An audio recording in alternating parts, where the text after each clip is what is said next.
Incroyable. C'est le premier mot qui me vient à l'esprit, les gars, quand je pense au nouvel épisode de One Piece, le 1100. Incroyable.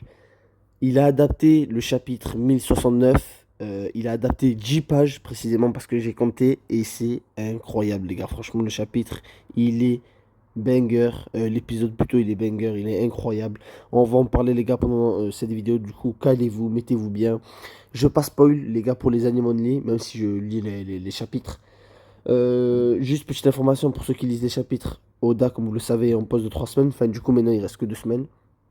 Donc, voilà, je vais bombarder les vidéos pendant cette absence d'Oda.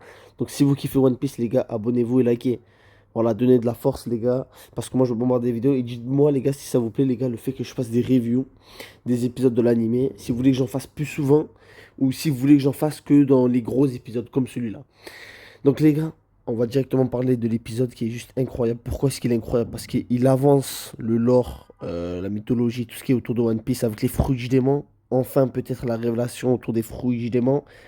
Et on a un combat, on va pas se mentir, c'est ça qui fait l'épisode. Le combat, Luffy, Lucci. Donc Lucci qui nous sort sa nouvelle forme, Luffy qui nous sort le Gear 5. Ça faisait longtemps qu'on n'avait plus vu en animé, depuis le combat Luffy Kaido. Et là, c'était incroyable. D'abord, on va commencer crescendo. Le début, on s'était quitté sur Luffy qui pète un plan parce que Lucci a fumé Atlas. Et on a eu une scène qu'on n'a pas eu dans le manga mais qui est incroyable. Franchement, je trouve que c'est un bon rajout. C'est la scène de combat entre Luffy normal et Lucci normal. Alors j'ai trouvé que c'était tellement fluide, tellement flex. C'est-à-dire que Luffy, il envoie des patates, Lucci, tu le vois, il contre. Ça. Franchement, j'ai trouvé ça cool. Je trouve que c'est un bon rajout. Forcément, dans l'anime, il y aura plus de scènes de combat qu'on a dans le manga parce que voilà, ça bouge, ça va plus vite. Mais franchement, beau rajout. Et l'animation, incroyable aussi. Juste après ça, on a la transformation de Luffy qui est incroyable, les gars. La transformation de Luffy, les gars, elle a été incroyable, comment elle a été mise en avant. J'ai même envie de dire qu'elle est quasiment au même niveau que en termes d'animation, je parlais, que celle qu'on avait eue au 1071, 1072, je crois, pour l'animé. C'était incroyable, vraiment l'animation incroyable. Et on a eu la transformation.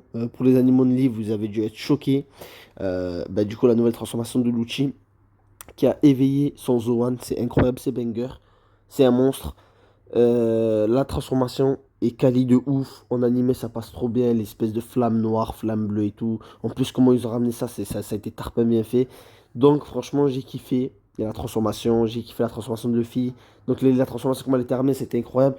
Et après le combat où les deux sont transformés, il explose tout. C'est-à-dire que dans le manga, c'était un bon combat. Enfin, c'était un bon combat. C'était. Voilà, c'était drôle. Mais vraiment, l'animé a sublimé le manga.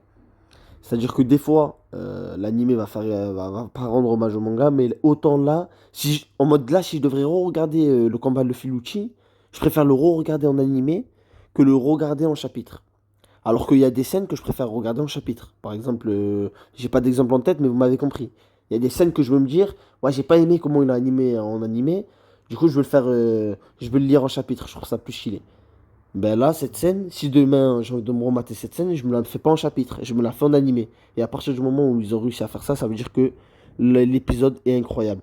Le moment où les deux ils volent, ça s'envoie des patates, la case là que je vous mets juste ici, qui est un remake du combat face à Ines Lobby. En plus, l'outil, ce que j'aime bien, c'est que tu sens qu'il en a rien à foutre. C'est-à-dire qu'on sait qu'il est beaucoup moins fort que Luffy, tu vois. Luffy, c'est un Yonko, on le sait. Mais j'aime bien son côté combattant. C'est-à-dire qu'il en a rien à foutre. Il est un peu comme Zoro. C'est-à-dire que Zoro, quand il était face à Kaido, c'est pas parce que t'es Kaido que voilà, que je vais pas me battre. Non, non, t'es Kaido, t'as beau être Kaido, je vais attaquer. Et ben là, c'est pareil avec Lucci. C'est-à-dire que Kaku lui dit non, non, attaque pas, c'est un Yonko. Et Lucci lui dit non, mais j'en ai rien à foutre que c'est un Yonko. Moi, je veux me battre et c'est tout. Donc, franchement, Lucci, il gère sur ça. Sans trop spoil, vous verrez par la suite que Lucci, voilà, c'est quelqu'un qui va régaler dans cet arc. On a vu le jeu Akainu aussi. Akainu qui est coincé dans son bureau, hein, comme d'habitude. Hein. Mais par contre, on a appris quelque chose pour les animaux de lit. Nous, ceux qui lisent le manga, on est au courant. Mais Akainu a envoyé Kizaru sur place, sur Egghead. Donc du coup, faites vos théories, mais ça annonce peut-être un Kizaru sur Egghead. Ça risque d'être chaud. Ben, vu que ça fait longtemps qu'ils sont pas vus avec les Mugiwara, Kizaru et Luffy du coup. Ensuite, les gars, on a Vegapunk qui nous fait une théorie sur les fruits du démon. Il nous dit que les fruits du démon sont nés de la conscience, enfin du rêve des hommes. C'est-à-dire que le fait que les hommes se disent en mode ouais, j'aimerais bien genre avoir un tel pouvoir, maîtriser le feu, me transformer en léopard, ou enfin je sais pas, eh ben c'est les rêves des hommes qui s'est matérialisé en gros, on va dire, en fruit du démon. C'est la théorie que nous a donné Vegapunk et ça c'est très intéressant parce que ça promet pour la suite. Et ensuite, à la fin, on a Sentomaru aussi, les gars. Le retour de Sentomaru qui a l'air d'avoir une relation avec Vegapunk, sans trop spoil, parce qu'il prend la défense de Vegapunk. Donc ça veut dire qu'il est proche de Vegapunk. Et du coup, avec tous les Séraphins, il décide d'attaquer les CP0. Sauf que, vu qu'il a la plus d'autorité de Sentomaru et tout de suite des CP0, et ben, Lucci, qu'est-ce qu'il fait à la fin de l'épisode? Et ben, il tranche la scène. Elle était incroyable en animé. Il dégomme Sentomaru. Et ça, c'est incroyable. Vraiment, il a éclaté au sol. Luffy a été choqué. Luffy n'était pas sur ses gardes. Et du coup, ça a laissé une ouverture pour que Lucci fume Sentomaru. Du coup, ça promet pour la suite. Semaine prochaine, les gars, c'est un épisode spécial récapitulatif. Je pense que c'est normal vu l'animation qu'ils nous ont lâché cette semaine. Mais vraiment, les gars, la Toei Animation, merci. Franchement, la Toei est souvent critiquée à l'époque pour ses épisodes un peu régnés. Mais là, les gars, il n'y a rien à dire. La Toei nous régale.